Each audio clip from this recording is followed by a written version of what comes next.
Desember 2018, Kantor Akuntan Publik Krisanti dan rekan menerima surat penugasan atas laporan keuangan PT Sugos untuk periode yang berakhir 31 Desember 2018. Salah satu area audit yang menjadi fokus adalah siklus perolehan dan pembayaran aset tetap. Tim audit segera dibentuk dan briefing pun dimulai.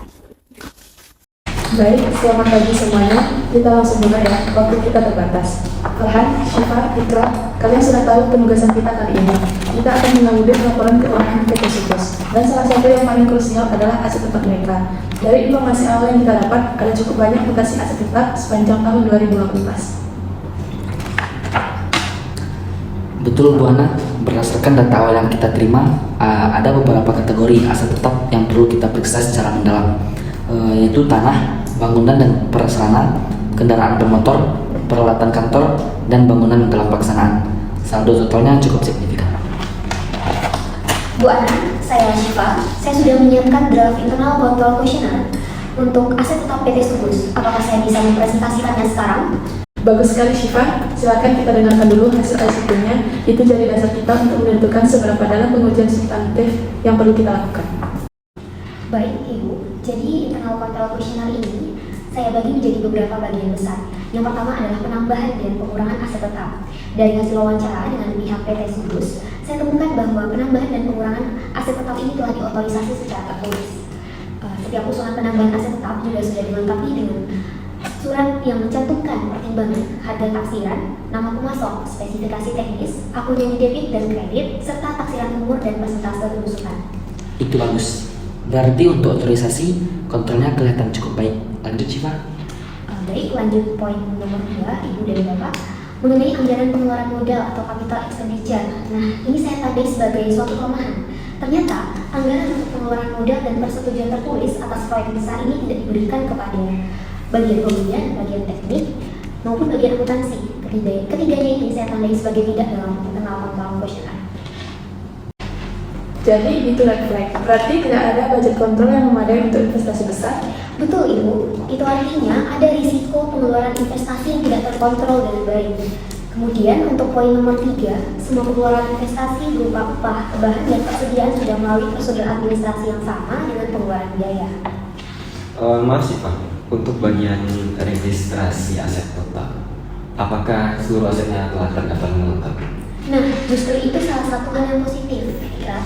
Untuk registrasi, dokumen aset tetap sudah disimpan dengan baik, sudah update dan secara berkala dicocokkan dengan akun kontrol buku besar. Perinciannya juga lengkap, ada nomor identifikasi, lokasi, taksiran umur, dan persentase penyusutan.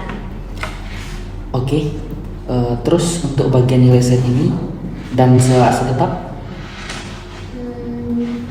Untuk nilai buku versus nilai pasar saat ini, jawabannya tidak relevan. Artinya, nilai buku tidak jauh menyimpang dari nilai pasar. Tapi yang menarik, untuk sewa aset tetap khususnya poin 11B, pembukuannya tidak cocok dengan jenis sewa yang bersangkutan sesuai dengan SAK. Ini saya tandai tidak, dan untuk sistem informasi, perbandingan anggaran dengan pengeluaran sesungguhnya dan penjelasan atas penyimpangan yang besar, keduanya juga tidak. Baik, jadi kesimpulan penilaian pengendalian internal PT Sugos untuk aset tetap ini berdasarkan ICT Syifa, kita bisa simpulkan.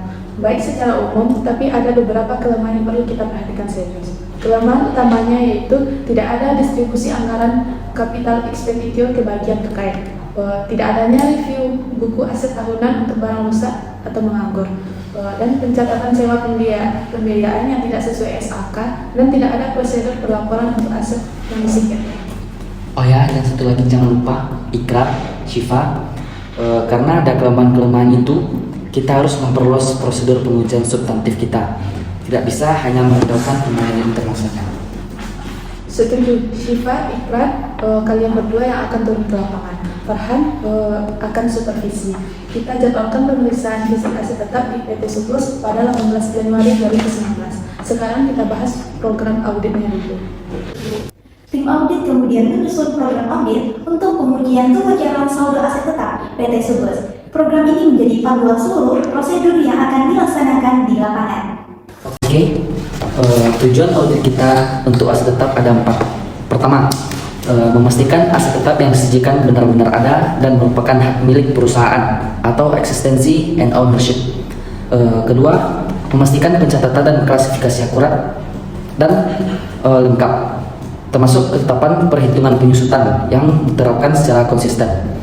Yang ketiga, memastikan aset tetap dinilai sesuai prinsip akuntansi yang berlaku umum untuk valuation. Dan keempat, memastikan aset yang dijadikan jaminan telah diungkapkan dalam laporan keuangan dan disclosure. Berarti kita perlu melakukan prosedur apa saja Pak Farhan?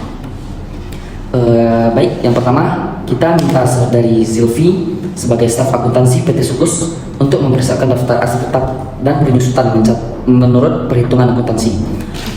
Kedua, kita lakukan pemeriksaan fisik aset tetap untuk tambahan tahun 2018. Yang ketiga, kita fetching dokumen pendukung setiap penambahan dan pengurangan. Yang keempat, kita hitung ulang penyusutan dan bandingkan dengan catatan perusahaan. Kelima, kita kirim surat konfirmasi untuk utang sewa pembiayaan. Dan yang keenam, kita evaluasi apakah semua pengeluaran sudah dikapitalisasi atau dibebankan dengan tepat. Baik, terima kasih Pak Farhan. Cuman sebelumnya ada pertanyaan dari saya. Untuk PT Sugos ini terkait metode penyusutan ya, mereka pakai metode apa ya Pak? Oh baik, PT Sugos ini menggunakan metode garis lurus atau straight line dan tanpa nilai sisa untuk semua aset tetapnya. Masa manfaatnya bangunan dan prasarana 20 tahun, mesin dan peralatan 10 tahun, kendaraan bermotor 5 tahun, dan peralatan kantor 5 tahun juga. Baik, satu lagi yaitu perusahaan punya kebijakan kapitalisasi pengeluaran di atas Rp300.000. Di bawah itu dibebankan langsung sebagai biaya. Catat itu baik-baik. Kita mulai eksekusi sesuai jadwal. Ada pertanyaan? Tidak ada. Baik, kita tutup rapat ini dan selamat bekerja. 14 Desember 2018, tim audit dari KAP Krisanti dan rekan tiba di kantor PT Sugos untuk memulai pekerjaan lapangan. Syifa telah lebih dahulu mengumpulkan informasi untuk mengisi internal control questionnaire dan kini ia bersama Ikrar datang meminta dokumen pendukung serta mempersiapkan pemeriksaan lebih lanjut. Selamat datang Mbak Syifa dan Mas Ikrar. Silakan duduk. Saya Fabiola, manajer akuntansi dan keuangan PT Sugos. Kami sudah siapkan beberapa dokumen yang diminta sebelumnya. Terima kasih banyak Bu Fabiola. Kami dari Krisanti dan rekan. Kami akan melakukan audit kesalahan PT Sugos dari 3 Desember 2018. Namun kali kita akan merespon bertanya. Pertemuan saya Syifa dari Kami dan saya Ikrar. Nah, itu yang akan datang dari kalian. Dia yang menyiapkan dan memegang daftar aset tetap. Selamat pagi Pak Syifa, Mas Ikrar. Ini Mbak daftar aset tetap dan penyusutannya per 31 Desember 2018 itu yang diminta. Di sini juga ada buku besar masing-masing akun aset tetapnya. Terima kasih banyak Mbak Zilvi, Ibu sama Bu Zilvi. Oh iya Bu Fabiola, saya boleh tanyakan terkait kebijakan aset tetap di PT Sugos ini? Tentu, silakan. Jadi PT Sugos menggunakan metode garis lurus dan tanpa nilai sisa ya Bu? Betul Mbak, kami menggunakan straight line method dan tanpa nilai sisa untuk semua aset. Sudah kami terapkan konsisten dari tahun-tahun sebelumnya. Lalu untuk kebijakan kapitalisasi, pengeluaran di atas berapa itu Bu yang bisa dikapitalisasi? Di atas Rp300.000 Mbak, itu sudah jadi kebijakan tertulis kami. Kalau di bawah itu langsung kita bebankan sebagai biaya periode berjalan. Bu Fabiola, terkait tentang pengadaan atau mungkin untuk kendaraan bermotor ya Bu Fabiola. Kami melihat adanya perbedaan yang cukup signifikan. Nah, mungkin dari Bu Fabiola sendiri bisa menjelaskan sedikit. Itu di tahun 2018 ya Pak. Ada 2 transaksi besar. Pertama pada tanggal 5 Maret 2018 kami membeli 2 unit mobil Mitsubishi melalui sewa pembiayaan atau finance lease dengan PT Maju. Harga perolehannya 132 juta dengan uang muka 36 juta dan jumlah pinjaman termasuk bunga 123,9 juta. Diangsur selama 24 bulan. Yang Yang kedua, pada tanggal 25 Juni 2018, kami membeli 3 truk Colt Mitsubishi dengan cara tukar tambah. Truk Nissan lama yaitu kami tukarkan. Baik, Bu, nanti kita akan periksa dokumen-dokumen untuk kedua transaksi itu ya. Dan untuk peralatan kantor ada penambahan apa saja itu, Bu? Untuk peralatan kantor ada pembelian 10 unit komputer Pentium beserta printer dan program dari Korea pada Januari 2018. Itu impor, Mbak. Nilainya lumayan besar dan ada juga brankas CAPS pada Juli 2018. Mbak, ada juga penjualan 1 unit komputer Wellness pada 23 Desember 2018 dan itu sudah saya catat juga di data. Iya, dijual dengan harga berapa aja, Bu? Ini dijual dengan harga 3.500.000, Mas. Lalu komputer itu diperoleh tanggal 11 Mei 2016 dengan harga 3 juta.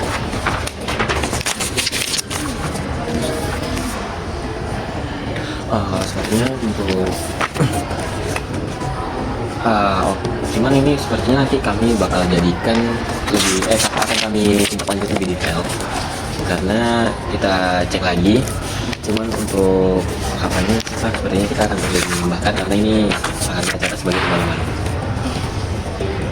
Bu Fabiola, untuk bangunan ada reklasifikasi ya dari construction in progress?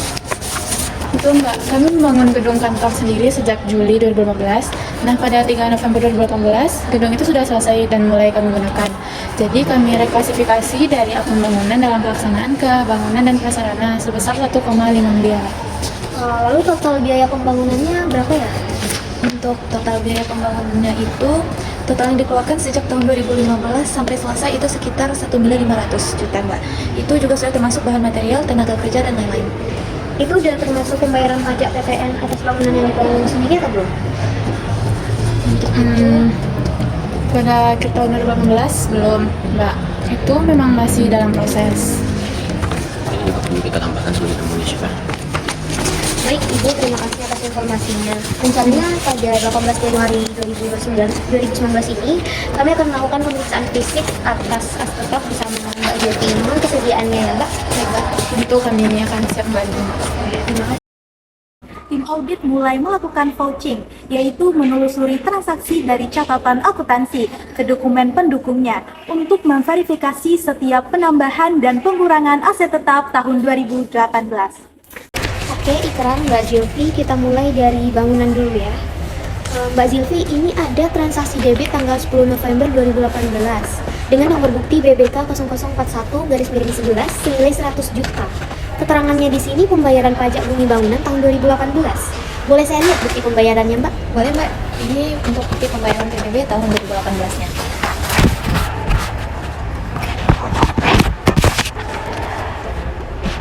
Maaf, Sifat, ini pajak bumi bangunan ya, bukan pajak PPN dari bangunan yang dibangun sendiri. Artinya adalah ini seharusnya masuk ke akun beban pajak. Sorry, ini seharusnya bukan aset tapi masuk kepada dibebankan sebagai biaya periode berjalan. Betul, ini salah klasifikasi. PBB itu bukan pengeluaran modal, itu seharusnya pengeluaran pendapatan. Masuknya ke akun beban pajak, bukan ke akun bangunan. Ini kita catat sebagai temuan ya. Artinya ada salah kapitalisasi sebesar 100 juta. Baik, ini akan jadi bahan evaluasi mungkin. Ya maaf, maaf Mas. Saya tidak tahu kalau itu seharusnya dibebankan. Ya apa-apa Mbak Zilvi, itulah kenapa ada kami di sini untuk bantu periksa. Kita lanjut ke kendaraan bermotor ya. Transaksi pertama di 25 Juni 2018, nomor bukti BBK 0306, ada 3 unit truk Colt Mitsubishi senilai 240.629.000 dengan cara tukar tambah. Mbak Zilvi, boleh saya lihat dokumen transaksi tukar tambahnya? Boleh, Mbak. Ini truk lama ditukar. Truk diperoleh tanggal 6 Juli 2017 dengan harga perolehan 80 juta, akumulasi penyusutannya 16 juta, dan nilai pasarnya itu 59.371.000. Oke. Ini hasil penghitungan saya ya Bu Zilvi. Pertama, ini rasanya seperti ada yang kurang. Karena pertama dari nilai buku truk Nissan, itu adalah harga perolehan yang dikurangi akumulasi dari penyusutan tadi, akan dapat angka di mana 80 juta. Lalu dikurangi dengan 16 juta. Menghasilkan nanti akan ada jadi 64 juta. Tapi dari nilai pasar yang Ibu sampaikan adalah 59.371.000. Artinya akan ada kerugian pelepasan yang mungkin nominalnya adalah 4 juta kisarannya adalah 4 juta besar lah, atau 4.629.000. Nah, dari 4.629.000 ini sisanya itu akan menjadi harga beli truk baru dengan nominal 300 juta tadi yang gue sampaikan. Namun jika kita kurangi dengan nilai tukar yang mana adalah 59.371.000 tadi, sepertinya akan menjadi 240.629.000 dibayar tunai. Begitu. Nah, kita cek pencatatan perusahaan. Di sini perusahaan justru mencatat kendaraan bermotor senilai 240.629.000 dan dikreditkan Bank Loko senilai 240.629.000. Tunggu. Ini rasanya nggak lengkap. Begini sih Pak, truk Nissan yang dilepas itu kan harusnya adalah di write off dulu dari pembukuan baru, sehingga harga perolehannya adalah 80 juta rupiah. Itu pun juga harus dikredit. Nah, masalahnya adalah akumulasi penyusakan sejumlah 16 juta rupiah itu didebit dengan nilai tukar 59.371.000 tadi.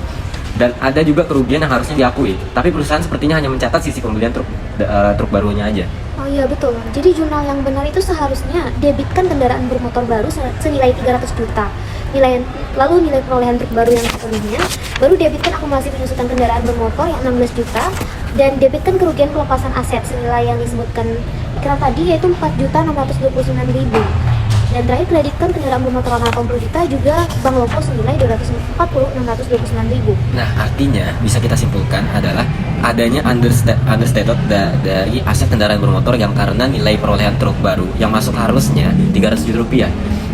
Lalu bukanlah 240,6 juta rupiah yang tadi Ibu sebutkan, karena dari kerugian pelepasannya itu tidak diakui. Oke, catat semua itu ya.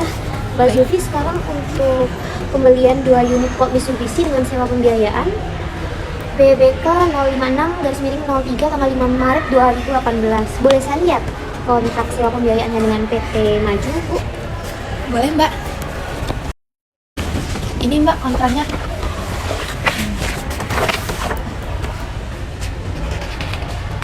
Oke. Harga perolehan 132.019.000. Uang muka 36.019.000, pokok pinjaman 96 juta, bunga 27.981.000, jumlah pinjaman 123.981.000, masa sewa 24 bulan, angsuran 5.165.875 per bulan. Ada hak opsi di akhir masa sewa pembiayaan. Sebentar, perusahaan ini kita lihat mencatat bahwasannya didebitkan itu 160 juta rupiah, yaitu adalah kendaraan bermotor, lalu dikreditkan pada Bank Loko 36 juta 19.000, dan juga ada utang sewa pembiayaan jangka panjang dikredit sebesar 123 juta 981.000. Ikrar, ini ada 2 masalah. Pertama, nilai aset yang dicatat seharusnya 132 juta 19.000. Nah, itu harga perolehannya, bukan 160 juta. Kenapa bisa 160 juta? Oh, mungkin mereka salah tambahkan bunga ke nilai aset. Bisa jadi bunga itu tidak boleh dikapitalisasi ke nilai aset dalam sewa pembiayaan. Bunga adalah biaya keuangan, bukan bagian dari harga perolehan aset. Jadi nilai aset harusnya, kalau saya hitung-hitung, itu ada di angka 132 juta 19.000, bukanlah 160 juta. Betul. Ya, terus ada masalah kedua, utang sewa pembiayaan sebesar 123.981.000. Semuanya dicatat sebagai jangka panjang. Padahal tanggal angsuran yang jatuh tempo dalam 12 bulan ke depannya harus dipisah sebagai jangka pendek. Ini yang tadi internal kontrol kuesionernya bilang, pembukuannya tidak sesuai dengan standar akuntansi keuangan. Ya, nanti kita akan rekomendasikan ini sebagai reklasifikasi dari koreksi pada nilai asetnya. Lanjut ke peralatan kantor ya Mbak Zulfi. Ini ada pembelian 10 unit komputer Pentium, printer dan program pada 12 Januari 2018 dari Korea senilai 96.600.000 untuk nilai impornya. Boleh lihat dokumen impornya, Mbak? Boleh. Ini ada PIB-nya juga Mbak.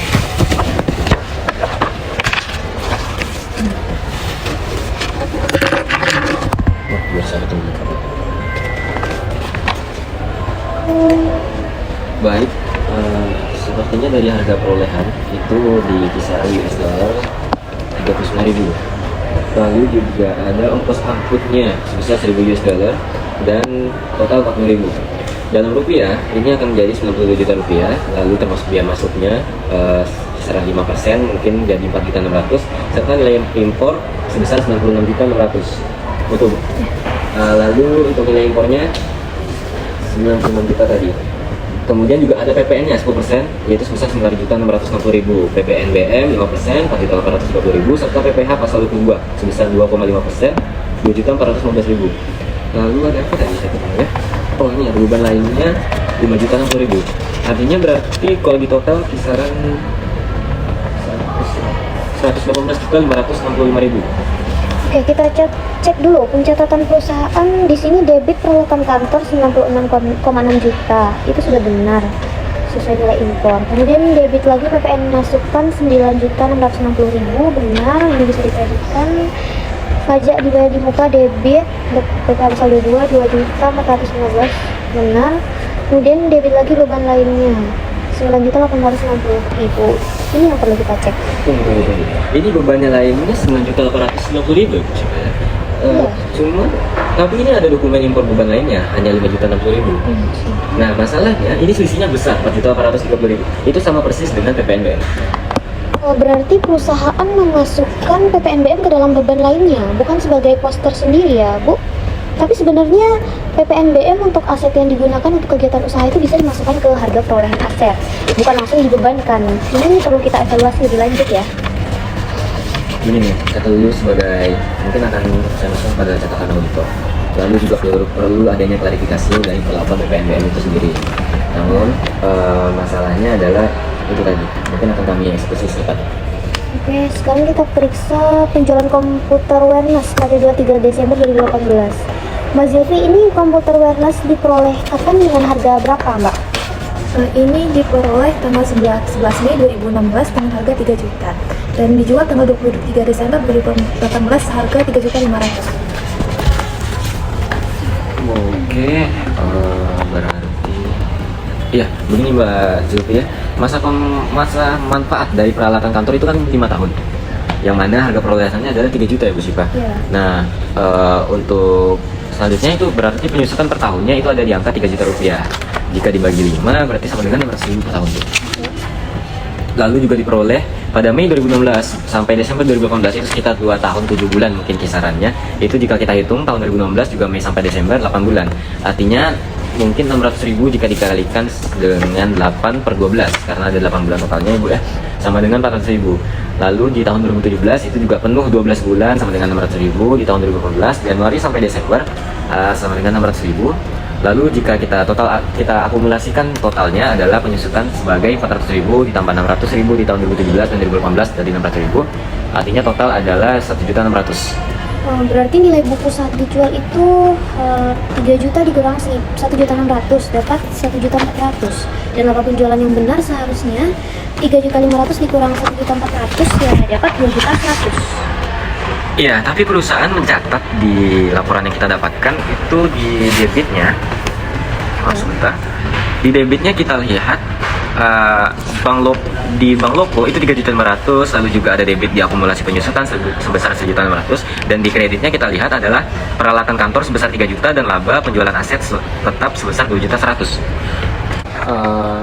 Masalahnya adalah dari perhitungan saya, tapi perusahaan itu mencatat dari debitnya adalah Bank Loko 3.500.000, lalu juga ada di debit adalah tadi yang saya ketemukan, peralatan kantor. Di peralatan kantor itu sebesar 1 juta, lalu di kreditnya itu ada laba penjualan aset tetap sebesar 2.500.000. Ini salah. Ini kenapa kredit ke peralatan kantor hanya 1 juta? Harusnya kredit peralatan kantor itu harga perolehan penuh dong, 3 juta, dan debit akumulasi penyusutan 1.600.000. Jadi laba yang benar itu 2.100.000, bukan 2.500.000. Ada overstatement laba ini sebesar 400.000, dan akumulasi penyusutan yang di debit juga nggak dicatat sama sekali. Iya benar, harusnya itu jurnalnya seperti ini. Dari debitnya kita lihat ada Bank Loko 3.500.000, lalu di kreditnya ada akumulasi penyusutan sebesar 1.600.000, lalu juga peralatan kantor di kredit sebesar 3 juta, dan di akhir ada juga kredit penjualan aset tetap sebesar 2.100.000. Maaf Mbak, memang saya lupa jalannya, saya tidak tahu kalau saya seperti itu. Nah, tidak apa-apa Mbak Zilvi, justru itu yang kami temukan dan kita bantu perbaiki bersama. 18 Januari 2019 sesuai jadwal yang telah ditetapkan. Tim audit KAP Krisanti dan rekan melakukan pemeriksaan fisik atas aset tetap PT Sugus, khususnya untuk tambahan aset tahun 2018. 10 unit komputer Pentium yang dibeli Januari 2018 ya? Boleh saya cek nomor serinya? Ini Mbak, semuanya ada di ruang kerja lantai 2, ada 10 unit. 1, 2, 3, 4. Semuanya ada nomor identifikasinya ya? Ada Mas, di setiap unit ada label nomornya. Oh, baik. Sebentar.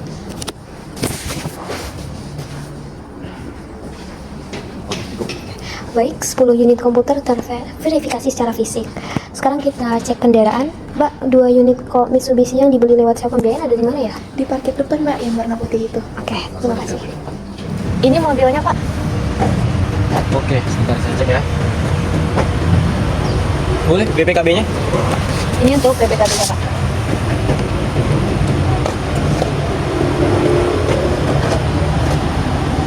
Oke, berarti ada 2 unit mobil warna putih, kondisinya baik, nomor polisi sesuai dengan BPKB. Iya.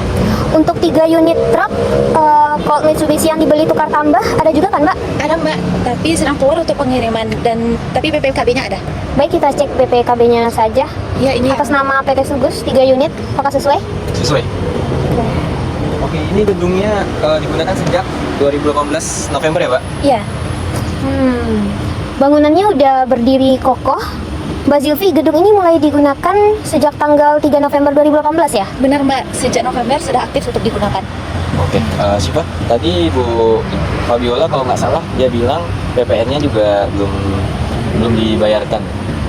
Belum ada pembayaran tentang PPN dan atas pembangunan sendiri. Ini kita perlu soroti juga ya. Oke, jadi ini perlu jadi temuan dan rekomendasi. Perusahaan harus segera membayarkan PPN-nya. Oke, saya rasa pemeriksaan fisiknya sudah cukup. Setelah pemeriksaan fisik selesai, tim audit melanjutkan dengan menghitung ulang beban penyusutan dan memeriksa saldo utang sewa pembiayaan. Ini adalah pengujian kritis untuk memastikan akurasi laporan keuangan PT Sugus. Oke Siva, gini, kita hitung dulu penyusutan bangunan dan prasarana. Saldo awal bangunan itu kira-kira 1,3 berapa ya? 1 miliar 350 juta. Di tahun 2012 ada reklasifikasi dari construction in progress sebesar 1,5 M. Nah, itu masuk per 3 November 2018. Jadi setelah koreksi audit tadi, Siva, 100 juta rupiah tadi, itu PBB yang salah dikapitalisasi harus dikeluarkan. Oke, berarti bangunan lama 1,35 M sama 120 tahun dan penyusutan per tahunnya berarti 1,35 M dibagi 20 tahun dapat 67.500.000 rupiah. Iya. Nah, itu juga untuk bangunan baru yang selesai di November tahun 2018 kemarin, itu ada kisaran 1,5 M. Nah, masa manfaatnya itu ada 20 tahun. Masalahnya adalah penyusutan per tahun itu kan 75 juta. Tapi karena baru selesai November 2018 kemarin dan digunakan mulai 3 November, penyusutan tahun 2018 hanya 2 bulan. Artinya 75 juta dikali 2 per 12 per tahunnya mungkin menjadi kisaran berapa ya? 12.500.000. Jadi total penyusutan bangunan tahun 2018 67.500 tadi ditambah 20.500. Jadi totalnya 80 juta.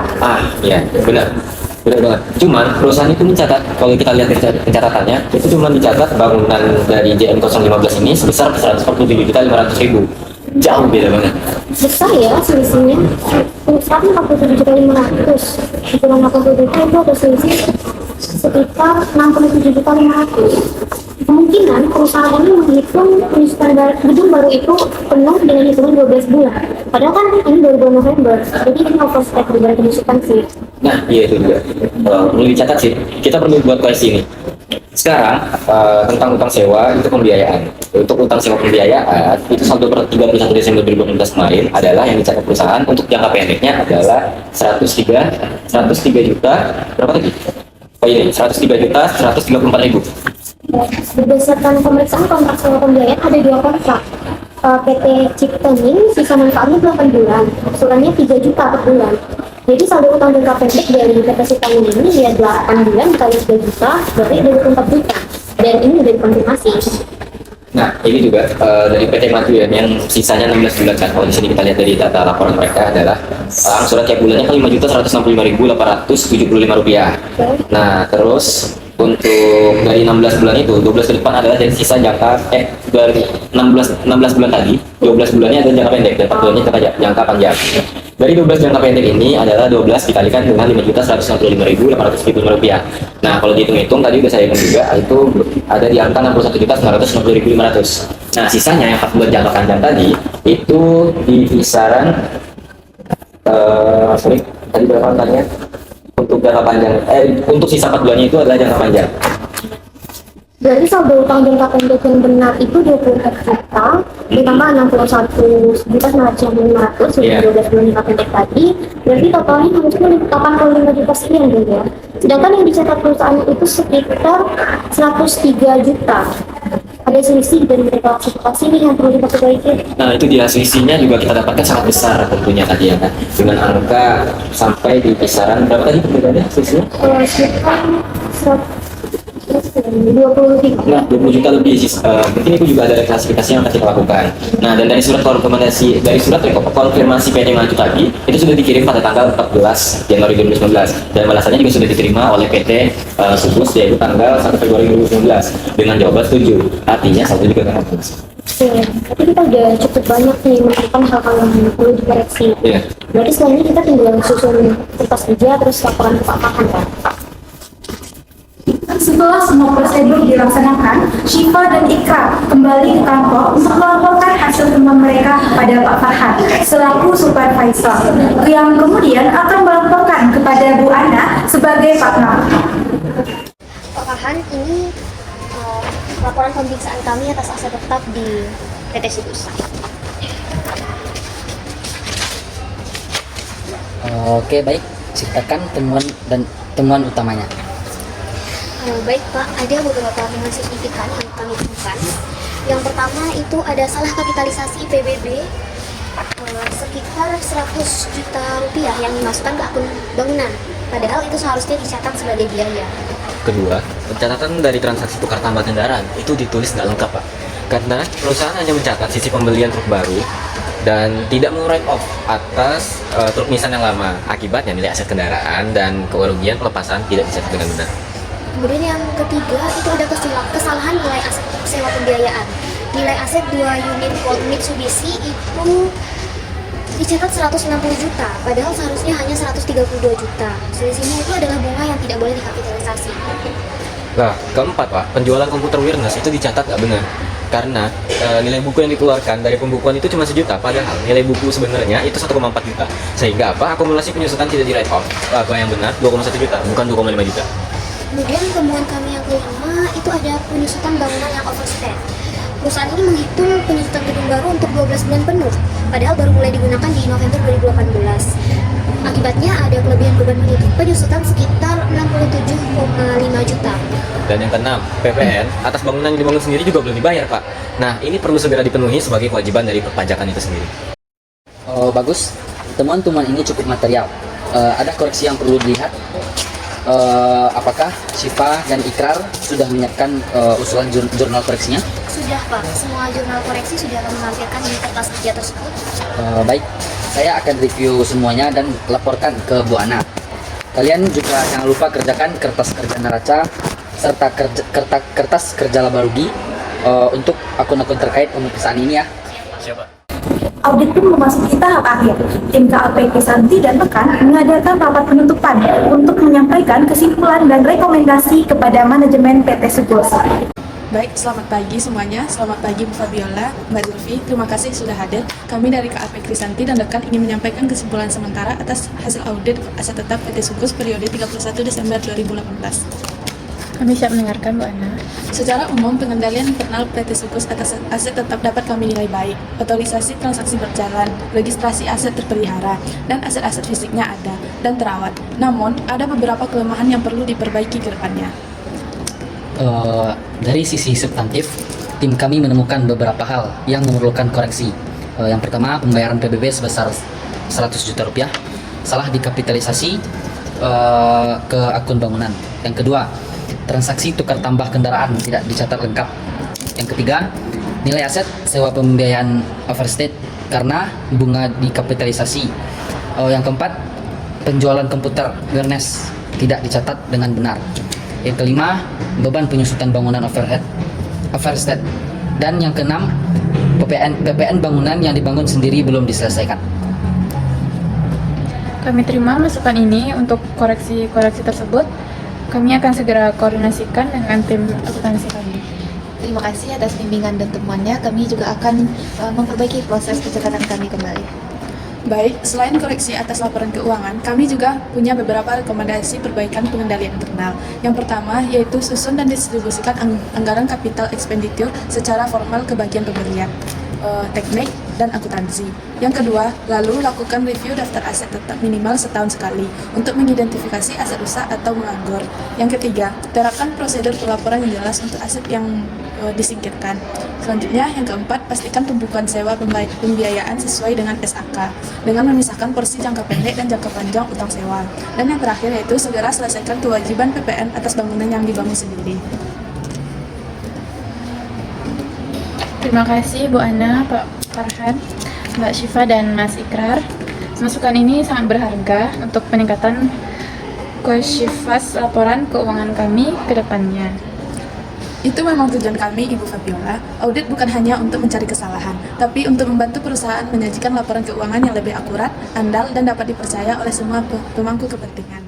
Demikianlah proses audit atas siklus perolehan dan pembayaran aset tetap PT Sugus dan oleh KAP Krisanti dan rekan. Dari proses ini, kita belajar bahwa audit bukan sekedar memeriksa angka, tetapi memastikan setiap transaksi dicatat dengan benar, sesuai standar akuntansi dan dapat dipertanggungjawabkan. Pengendalian internal yang kuat adalah fondasi laporan keuangan yang dapat dipercaya, dan peran auditor adalah menjadi mitra yang membantu perusahaan terus berkembang dengan integritas.